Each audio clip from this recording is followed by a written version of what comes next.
안녕하세요. 반가. It's okay. 민성입니다. 오늘은 아이폰 13 프로를 한 달 조금 안 되게 써보고 있는 시점에서 제 주위에 아무래도 13 프로를 사신 분들이 가장 많더라고요. 그래서 제가 인스타그램으로 여러분 13 프로 뭐가 궁금하세요? 라고 물어보니까 또 많은 분들이 13 프로에 관한 궁금점들을 질문 주셨는데요. 오늘은 그래서 여러분들의 13 프로에 대한 궁금증들을 모조리 해결해 드리려고 합니다. 그리고 짧게 저희 후기도 알려드릴게요. 확실히 이번 13 시리즈 중에서 13 프로가 가장 인기가 많은 것 같은 게 지금까지 제 주위에서 13 프로 맥스로 갈아탄 사람은 아직 한 번도 못 봤어요. 그리고 또 최근에 친구 2명이 평생 갤럭시만 쓰다가 이번에 처음으로 아이폰 13 프로로 갈아타겠다 라고 얘기해서 확실히 이 13 프로가 진짜 인기가 많구나. 시리즈별로 이렇게 4개의 아이폰이 나오잖아요. 그 중에서 확실히 이 프로 라인업이 가격과 성능과 뭐 디자인 스펙 이런 걸 딱 적당하게 맞추는 뭔가 뭐든지 다 적당한 그런 해방민 같은 아이더라고요. 그래서 인기가 가장 많은 것 같습니다. 아무튼 이 13 프로를 구매하시는 분들 중에 아이폰 13과 13 프로의 차이점에 대해서 또 궁금해 하시더라고요. 참고로 13과 13 프로 맥스의 차이점은 제가 얼마 전에 영상에 올려놨으니까 여기 확인해 주시고요. 우선 13과 13 프로의 가장 큰 차이는 아무래도 뒷면 디자인이에요. 둘 다 6.1인치 디스플레이로 크기는 동일한데 뒷면 소재가 다릅니다. 13은 후면이 유광이고 13 프로는 후면이 무광이에요. 전 각각 핑크랑 시에라 블루 색깔을 쓰는데 둘 다 파스텔 톤으로 너무 예쁘죠. 개인적으로 13 시리즈 스타라이트 색깔이 너무 궁금한데 실물로 한 번도 못 봤어요. 스타라이트 가지고 계신 분들은 좀 자랑 좀 해주세요. 실물 너무 궁금하단 말이야.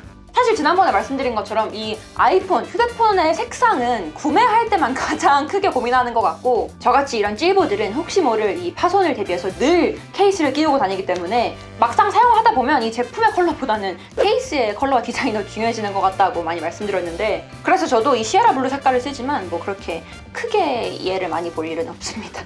그리고 또 13과 13 프로의 차이점이 이 카메라도 달라요. 딱 봤을 때 알 수 있다시피 13이 카메라가 대각선으로 2개, 13 프로가 인덕션으로 3개인데요. 13 프로의 카메라 영역이 좀 더 큽니다. 왜냐하면 프로 모델에만 트리플 카메라로 망원 카메라가 있고 접사 모드가 가능하기 때문인데요. 이렇게 재질과 카메라 말고는 그렇게 큰 차이가 없는 것 같아요. 아예 크기도 똑같기 때문에 두께도 동일하게 둘 다 7.65mm입니다. 자, 그래서 13 프로만 집중적으로 다시 보면 우선 이 외관을 짧게 보여드릴게요. 얘가 13 프로고 얘가 13 프로 맥스인데 이렇게 얼핏 보면 진짜 다를 게 없죠. 그냥 프로 맥스의 쪼꼬미 버전이 13 프로 같죠. 그냥 축소판 같아요. 그래서 확실히 13 프로 맥스를 쓰다가 13 프로를 쓰면 그냥 동일한 핸드폰을 축소판을 내가 쓰는구나, 쪼꼬미 버전을 쓰는구나 라고 느낄 정도로 전반적으로 프로 맥스의 쪼꼬미판, 축소판이라고 전 많이 느꼈습니다. 게다가 제가 가지고 있는 이 두 제품은 시에라 블루로 색깔도 동일하거든요. 그래서 멀리서 보면 뭐가 뭐야 싶을 정도로 많이 비슷해요. 13 시리즈로 넘어오면서 전작 대비 이 노치가 줄었는데요. 솔직히 이건 그렇게 큰 체감이 되진 않는다 라고 지난 영상에서도 말씀드렸고 이 13 프로의 외관에 대해서는 이게 끝입니다. 딱히 더 할 말이 없어. 그리고 인스타로 질문 온 것 중에 아이폰은 팀쿡이 잘 설명해 주셨고 민성님 전공은 뭔가요? 되게 신박한 질문인데요. 저는 서강대학교에서 유럽문화학과라고 해서 쉽게 말해서 그냥 독어 전문이랑 불어 불문을 합친 그런 과를 전공을 했고 그리고 부전공은 신문방송학, 커뮤니케이션학을 전공을 했습니다. 근데 요즘 시대에 전공이 의미가 있나요? 그 다음에 민성님 최애 색깔이요. 최애 색깔이 이 시에라 블루였는데요. 근데 너무 이렇게 둘 다 시에라 블루만 써보니까 저는 그 스타라이트, 실버 화이트 색깔도 보고 싶어요.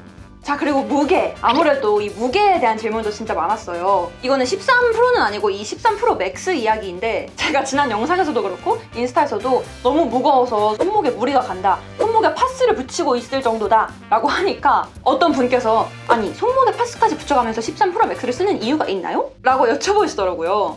근데 딱히 별 이유는 없고 그냥 귀찮기도 하고 이거 언제 또 막 다 옮겨요. 그리고 굳이 핑계를 찾자면 전 그냥 이 손이 크기 때문에 그냥 최대한 넓은 화면을 쓰고 싶다 이 정도. 아무튼 이 13 프로로 넘어와서 저는 이 13 프로 그렇게 딱히 무겁다고 느끼진 않았어요. 공식적인 무게는 203g인데요. 근데 저는 확실히 이 맥스 시리즈 이렇게 무거운 제품에 익숙하다 보니까 그래 상대적으로 맥스보다 가볍네 라고 처음에 생각을 했는데 이 13 프로를 들다가 13을 딱 들으니까 이게 체감이 좀 꽤 큰 거예요. 13이 173g이거든요? 그냥 저는 왠지 모르게 맥스를 들다가 프로를 든 것보다 프로를 들다가 그냥 13을 들었을 때 그 무게가 좀 더 체감이 되더라고요. 확실히 13이 가볍긴 진짜 가볍구나 라고 느꼈습니다. 13을 들다가 13 프로를 들면 좀 묵직해졌구나 이거고, 13 프로를 들다가 13 프로 맥스를 들면 와, 묵직 그 자체입니다. 근데 뭐 당연히 가벼우면 좋겠지만 전 뭐 워낙 손도 크고 무거운 거 익숙하기도 하고 해서 이 13 프로가 그렇게 딱히 무겁다고 느낀 적은 없어요. 주위에 이번에 새로 아이폰 13 프로로 바꾼 친구들도 뭐 솔직히 뭐 완전 가벼운 건 아니지만 이 정도 들을만 하다라고 얘기 많이 하더라고요. 워낙 무겁다 보니까 매일 들고 다녔을 때 근육량이 느는지 궁금해요. 제가 아이폰 12 프로 맥스인데 기변병에 걸려서 바꿔야 할지 판단 좀 해주세요. 기변병이라는 말을 요즘 쓰는구나. 저는 12 프로 맥스라면 굳이 13으로 넘어오지 않으셔도 될 것 같아요. 뭐 내가 돈이 많다거나 꼭 이걸 써보고 싶다거나 아니면 저처럼 약간 얼리 어답터가 되고 싶다거나 이런 게 아니라면 12 프로 맥스 쓰면 13 시리즈로 굳이 막 그렇게 큰 돈을 들여서 넘어갈 이유는 딱히 없다고 생각을 합니다. 물론 카메라 성능이 엄청 좋아지긴 했지만 12 시리즈 쓰다가 13 시리즈 쓰면 막 엄청난 그렇게 변화를 많이 느끼진 못하실 거예요. 그리고 저는 이렇게 계속 휴대폰 리뷰를 하다 보니까 아이폰의 웬만한 시리즈를 다 매년 써봤잖아요. 그러다 보니까 제가 내가 이 신형 아이폰의 변화를 그렇게 크게 못 느끼는 것 같더라고요. 10 쓰다가 11 시리즈 쓰고 또 12 시리즈 쓰고 또 13 시리즈 쓰고 하니까 뭔가 그렇게 뭔가 확 바뀐 그런 거를 제가 여러분들을 대신해서 이렇게 막 대변해주지 못하는 것 같아서. 근데 가끔 댓글에서 아이폰 7이나 8 시리즈 쓰는 사람인데 이번에 13으로 갈아탈지 많이 여쭤보시길래 제가 실제로 아이폰 8에서 13으로 넘어간 친구를 맛있는 거 사줄 테니까 솔직한 후기 한 번만 알려달라 라고 부탁을 했습니다. 이 친구는 아이폰 8에서 13 프로로 최근에 넘어왔는데 솔직한 후기를 제가 알려달라고 했어요. 일단 장점을 말하자면 나는 8에서 13 프로로 넘어왔으니까 그 베젤이 얇아진 거? 사실 베젤이 거의 없어졌다고 나는 느껴지지. 그 전에는 위아래로 엄청 두껍게 흰색 그 판때기가 있었고 버튼도 있었는데 그런 게 다 사라지고 다 화면 크기가 됐으니까 화면이 일단 너무너무 시원하고 뭐 인스타 스토리 볼 때도 진짜 너무 시원하게 보이고, 그리고 내가 아이폰 8으로 찍었던 같은 사진인데 그걸 아이폰 8으로 볼 때랑 이 핸드폰에서 볼 때가 다르더라고. 내 생각에 그게 이제 약간 디스플레이 주사율이나 좀 곡선형 디스플레이에서 좀 플랫으로 바뀌어서 그렇거나 뭔가 그런 차이가 있는 것 같아. 디스플레이가 좀 더 깔끔하고 널찍하게 선명하게 들어온다. 그게 가장 큰 장점이고, 당연히 카메라가 너무너무 깨끗하고 좋다는 거. 그리고 가깝거나 멀거나 이런 거를 어떤 걸 찍으려고 하는지 카메라가 되게 자동으로 계산을 해서 처음에는 그 렌즈가 쭉쭉 바뀌는 게 좀 어색하긴 한데 아무튼 자기가 되게 알맞는 렌즈를 딱 선택해서 찍어주는 느낌이 들더라고. 그래서 확실히 그 전보다 사진이 좀 더 깨끗하고 조금 더 밝게 나오는 건 있는 것 같아. 그 전에 사진이 좀 어둡게 나왔다면 이거는 빛을 더 많이 먹는 건가? 아무튼 더 밝게 나온다. 단점은 모르겠는데 가장 크게 느껴지는 건 무게랑 크기? 그 전에 아이폰 8은 지금 아이폰 13 미니랑 사실 거의 비슷한 크기였더라고. 확실히 나는 13 프로는 손에 다 안 잡히고 두께도 훨씬 두꺼워졌고 무게도 많이 무거워졌고, 그래서 요즘은 사실 핸드폰을 손에 들고 다니기보단 가방에 넣어놓고 그냥 이어폰을 꽂는 것 같아. 필요할 때만 핸드폰을 좀 잠깐 들고 전화 오면 이어폰을 받으면 되니까. 그래서 그런 무게. 그리고 배터리는 당연히 뭐 8을 거의 3년 썼기 때문에 배터리가 한 75% 정도 성능으로 떨어졌었거든. 그래서 배터리는 당연히 지금 너무 오래 가고, 대신 이것도 좀 오래 써봤을 때 얼마나 배터리 효율이 떨어지느냐 모를 것 같아. 얘도 쓰다 보면 당연히 툭툭 떨어지지 않을까. 확실히 저는 저는 그렇게 크게 바뀐지 모르겠는데요? 라고 했던 거를 아이폰 8 시리즈 쓰던 친구가 쓰니까 진짜 많이 바뀌었다 라고 얘기하는 부분이 있어서 뭔가 좀 IT 리뷰어로서 좀 반성을 하게 되는 그런 시간도 가졌습니다. 자, 카메라! 이번 13 프로 맥스의 가장 핵심이라고 할 수 있는 이 카메라인데요. 카메라 성능 자체는 이 13 프로랑 13 프로 맥스가 동일하기 때문에 따로 13 프로라고 해서 뭐 더 특별한 그런 건 없는데, 그냥 개인적으로는 언제쯤 아이폰에서 이 플레어, 고스트 현상이 없어질까라는 염려가 있는데, 근데 어떤 분들이 댓글 남겨주시는 거 보니까 이게 아이폰만의 문제가 아니라 기술적으로 아예 없어지기 좀 힘든 문제라고 하더라고요. 그리고 제가 최근에 아이폰 13을 쓰고 나서 최근 영상 몇 개를 이렇게 아이폰 13 시리즈로 찍었어요. 지금도 촬영하고 있는 게 아이폰 13 4K 60프레임이거든요? 근데 최근 영상 한두 개를 보시면 뭔가 조명이 좀 이상하고 좀 너무 하얗게 뿌옇게 나온 걸 아실 수 있을 거예요. 예리하신 분들은 댓글에도 조명이 너무 허해요 라고 얘기하시던데, 그게 제가 조명을 막 이렇게 때려 넣은 게 아니라 저도 촬영할 땐 몰랐는데 딱 촬영본을 확인하니까 제 얼굴이 무슨 막 뽀샵 이만큼 한 것 마냥 조명 100개 한 것 마냥 너무 허옇게 나오는 거예요. 그래서 부랴부랴 프리미어 프로로 막 조명 낮추고 이렇게 후보정을 하긴 했지만 상황에서 찾아보니까 그게 설정에서 바꿀 수 있더라고요. 아이폰 설정에서 카메라, 거기서 비디오 녹화를 누르면 HDR 비디오 고효율성 이게 있는데 이거를 꺼주셔야 됩니다. 이 기능을 켜고 찍으니까 의도치 않게 제 얼굴이 그렇게 막 허옇게 나오더라고요. 그래서 저같이 셀카 비디오 찍었는데 너무 허옇게 나와요 해서 당황하신 분들은 참고하세요. 13 프로랑 13 프로 맥스의 카메라에 관한 거는 지난번 영상에서도 언급을 했지만 이번에 제가 추가적으로 언급하고 싶은 건 로우 파일인데요. 이 로우 파일로 찍으면 좀 용량이 엄청 크긴 해도 나중에 후보정 할 때 진짜 최고예요. 저도 처음에는 뭐 그냥 일반 모드로 대충 찍으면 되지, 거기서 거기 아니야? 왜 굳이 로우 파일을 찍어야 돼? 라고 생각을 했는데 확실히 이게 나중에 라이트룸 같은 걸로 이렇게 세밀하게 색 보정을 할 때 다르긴 다르더라고요.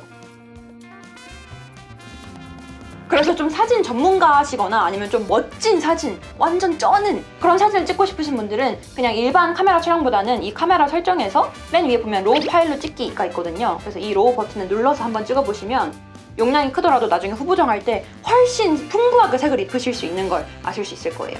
이 로우 파일이 색을 원본으로 저장해서 용량이 크다는 단점이 있지만 후보정을 할 때는 자유도가 높고 색을 정말 디테일하게 풍성하게 입힐 수 있기 때문에 좀 더 전문적이고 맛깔나는 그런 사진을 찍고 싶으신 분들은 주간도 좋지만 특히 야간에 이게 또 빛을 발하거든요. 그래서 그때 한번 써보시길 바랍니다. 어떤 분이 이 일반 촬영과 로우 촬영을 자동 세차와 손 세차에 비유하셨던데 정말 찰떡인 비유라고 생각합니다.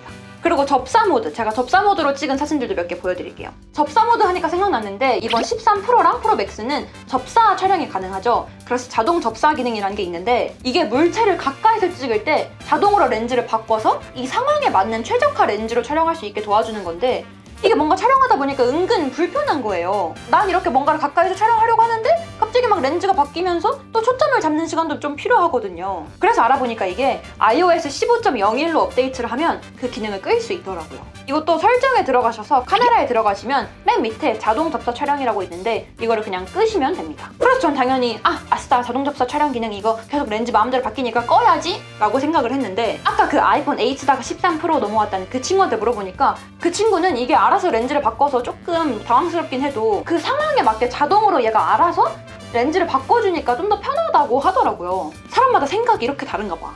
그리고 제가 최근에 이 13 프로 맥스를 지나가다가 떨궜어요.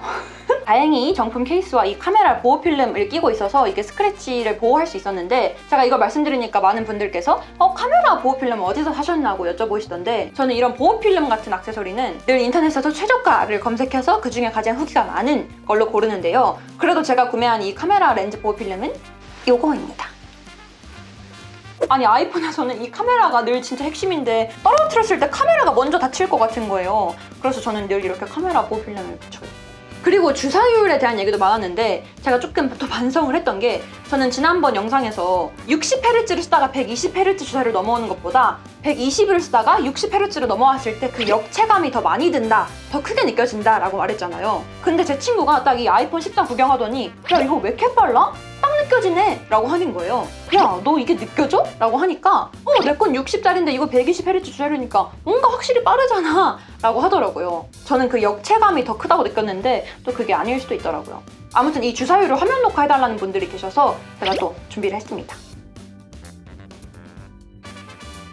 그리고 또 다른 질문들이 카톡 뒤로 시소 탈 수 있나요? 맛은 어떤가요? 아니 도대체 왜 자꾸 맛을 물어보는 거야? 제가 늘 질문 받을 때마다 무조건 많은 사람들이 맛은 어떠냐요? 이게 무슨 맛이냐고 나한테 왜 물어보는 거야? 나는 맛을 볼 생각이 없습니다. 여러분들 먼저 맛을 보고 저한테 알려주세요. 이게 진짜 꽁땅 맛이 나는데 내가 어떡해? 여기 균이 얼마나 많은지 아세요? 그리고 마지막으로 카메라가 민성님의 미친 미모도 담아내나요? 차마 그건 담아내지 못하는 것 같습니다. 악플 달면 안 돼. 자, 아무튼 오늘 이렇게 아이폰 13 프로에 관한 질문들과 제 간단한 후기 그리고 리뷰를 알려드렸는데요. 확실히 써보니까 개인적으로는 물론 저는 프로 맥스를 메인폰으로 사용하는 사람이긴 하지만 이 시리즈 라인업 중에서 이 13 프로 라인이 가장 모든 기능을 쓸 수 있는 가장 핵심 기능을 다 담은 그리고 가격도 맞추고 크기와 무게도 적당히 맞춘 그런 제품이라고 생각을 해서 인기가 많은 것 같습니다. 자, 저는 오늘 또 날씨가 좋아서 서울대 공원에 갈 거기 때문에 이제 접어보도록 할게요, 촬영을. 지금까지 쪼끼 민성이었습니다. 안녕.